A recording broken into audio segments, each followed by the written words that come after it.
But I mean, there's unrest. I mean, this is some postering again from '89 in Xinjiang, in Central Asia. There's a place I've done some work.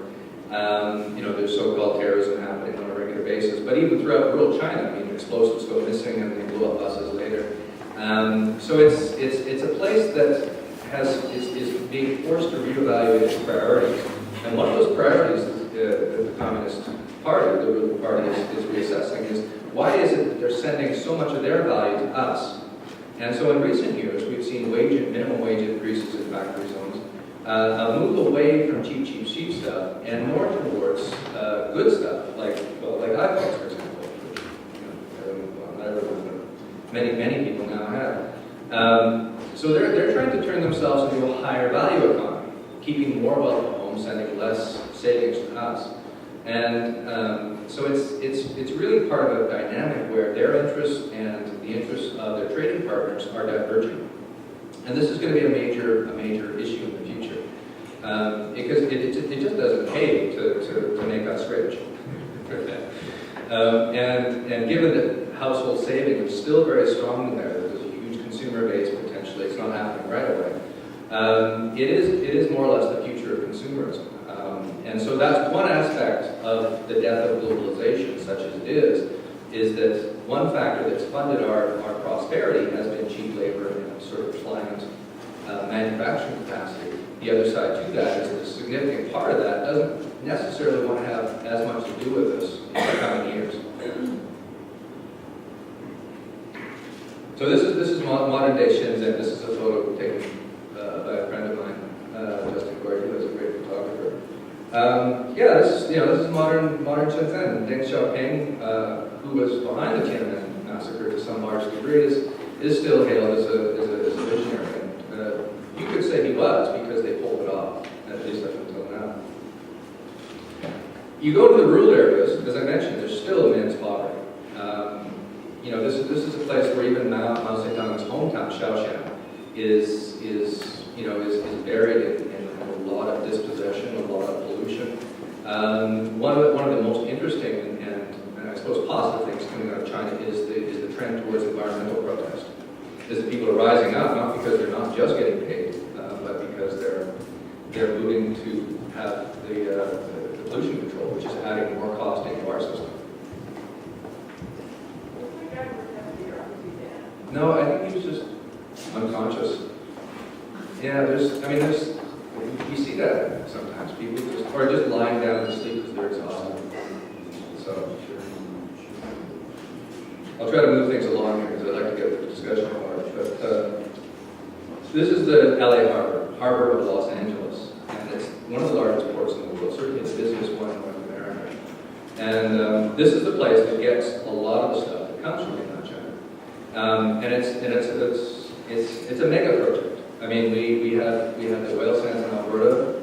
LA has its harbor. It's a significant source of local pollution, roughly 40% of local pollution, and a lot of diesel. So in the same way that moving a lot of containers around has saved us a lot of money, has created a lot of value, a lot of growth. What they're finding in a place like Los Angeles is what they call the scale effect sort of principle, is that they're reaching kind of their maximum efficiency from a cost benefit, is that to sort of reduce pollution, to reduce congestion, because of course they're moving insane numbers of containers through one of the most congested cities on the planet. They have to create more and more mega projects to make that work. And so the actual cost of running a shipping economy, a global economy, is rising and rising and rising. Well, at the same time, they're having an economic meltdown. So globalization isn't working so well for Southern California. That's the bottom line. What they do is very impressive. I think they'll ship, much of their stuff goes as far as Chicago. Much of their stuff some will even wind up in Canada.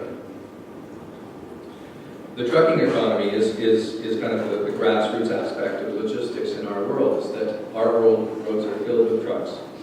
And many of them are coming, not necessarily from shipping yards, but warehouses, distribution centers.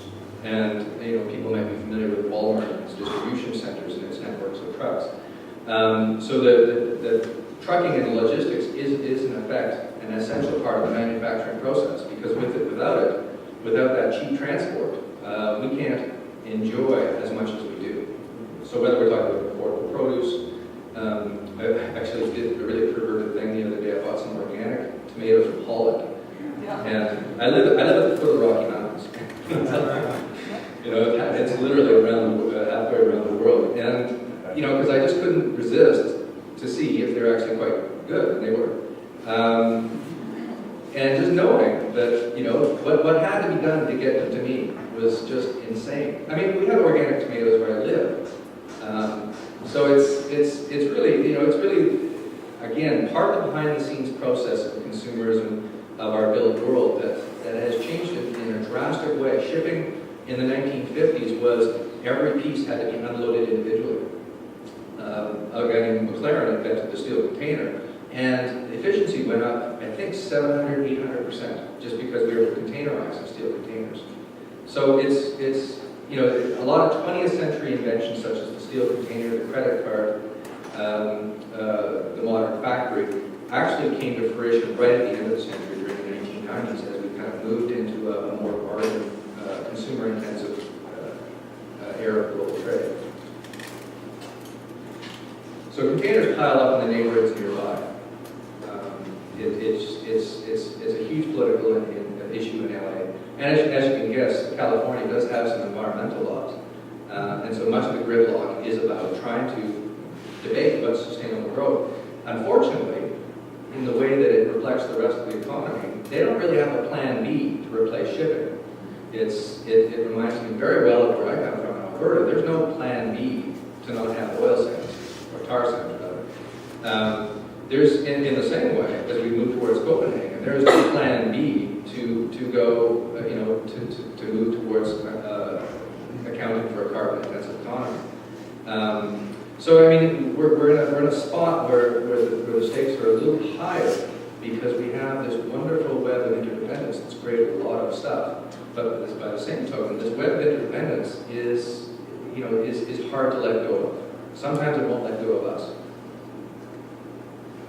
So, mentioning the oil sands, I moved from cheap labor to cheap transport shipping to cheap energy. Now, of course, everyone knows that energy in oil sands isn't really cheap. You know, it's not like a jet plant on the hillbillies, you know, digging in and it bubbles up.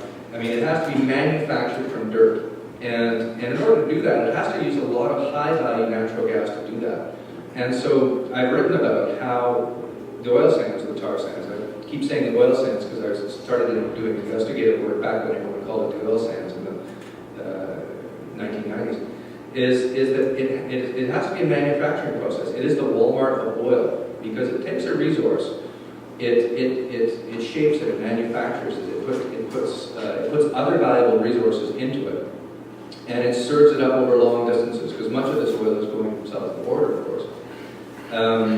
So oil sands isn't cheap insofar as it can take $30, $40 a barrel of cost in order to manufacture a $70 barrel.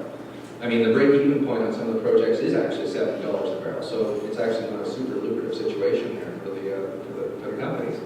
But it is, in a sense, the way of the future because alternative fossil fuels, be it shale gas, oil sands, heavy crude, all that sort of yucky, hard to work with stuff that is sometimes very polluting, is what's being queued up for the next wave of fossil fuels. So unfortunately, I don't myself foresee peak oil happening in terms of we hit the wall and all of a sudden we learn a lesson because we don't have it anymore.